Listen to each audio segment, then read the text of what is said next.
வணக்கம். சற்று முன் கிடைக்கப்பெற்ற மிக மிக முக்கியமான செய்தி ஒன்று வெளியாகி உள்ளது. மீண்டும் அதிமுகவில் இணைந்த மிக முக்கியமான தலைவர்கள் பன்னீர்செல்வம் அவர்கள் திமுகவில் இணைந்ததை தொடர்ந்து ஓபிஎஸ்ஸின் விசுவாசியாக இருந்த தென் மாவட்ட கிளை நிர்வாகிகள் மற்றும் எம்ஜிஆர் மற்றும் ஜெயலலிதா இவர்களுடன் பயணித்த மூத்த நிர்வாகிகள் அனைவரும் தற்பொழுது அதிமுகவில் இணைந்துள்ளனர்.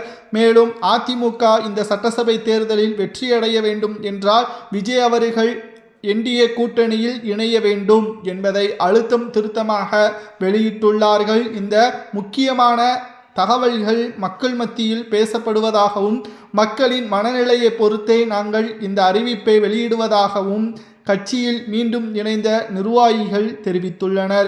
எடப்பாடி பழனிசாமி அவர்கள் பொதுச்செயலாளராக அவர் நினைத்ததுபடி வந்துவிட்டார்.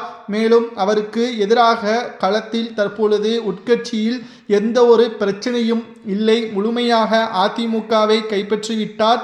ஆனால் ஆட்சி அதிகாரத்தை கைப்பற்ற வேண்டும் என்றால் விஜய் அவர்களால் மட்டும்தான் முடியும். அவரது உதவி இல்லாமல் எடப்பாடியால் எதுவும் செய்ய முடியாது.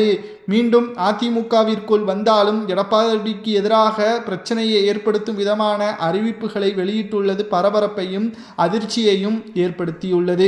2026 சட்டசபை தேர்தல் அரசியல் களத்தில் ஒரு எதிர்பாராத திருப்பமாகவே அமைந்துள்ளது. இந்த தேர்தலை பொறுத்தளவிற்கு மக்கள் மத்தியில் பேசப்படக்கூடிய முக்கியமான தகவல் என்ன தெரியுமா?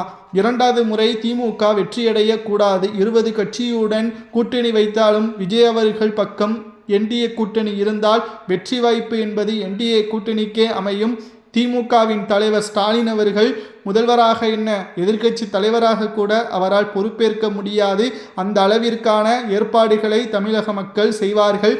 ஆனால் அனைவரும் பிரிந்து கிடந்தால் மக்களவை தேர்தலில் எப்படி வாக்குகள் பிரிந்து திமுக 40 இடங்களில் கூட்டணியுடன் வெற்றியடைந்ததோ அதே நிலைமைதான் 234 தொகுதிகளிலும் அமையும். அதிலிருந்து பாதுகாக்க வேண்டும் என்றால் அதிமுக என்டிஏ கூட்டணியில் விஜய் அவர்களை இணைக்க வேண்டும் என்று மூத்த நிர்வாகிகள் தற்பொழுது தெரியப்படுத்தியுள்ளனர். மேலும் அதிமுகவில் இணைந்த மூத்த நிர்வாகிகள் மற்றும் மூத்த தலைவர்கள் அனைவரது கருத்துக்களும் இதுவாகவே இருக்கிறது. மக்களது நலனை காக்க வேண்டும் என்றால் பதவியின் மீது ஆசை இல்லாமல் எடப்பாடி பழனிசாமி அவர்கள் இதற்கு முன்னால் செய்த அனைத்து விதமான நடவடிக்கைகளையும் மறந்துவிட்டு விஜயுடன் கைகோர்க்க வேண்டும். தேவைப்பட்டால் முதல்வராக கூட விஜய் அவர்கள் வரலாம், துணை முதல்வராக எடப்பாடி இருக்கலாம் என்ற பேச்சுவார்த்தையும் பேசப்பட்டுள்ளது. மக்களாகிய உங்களது கருத்துக்களை கூறுங்கள்.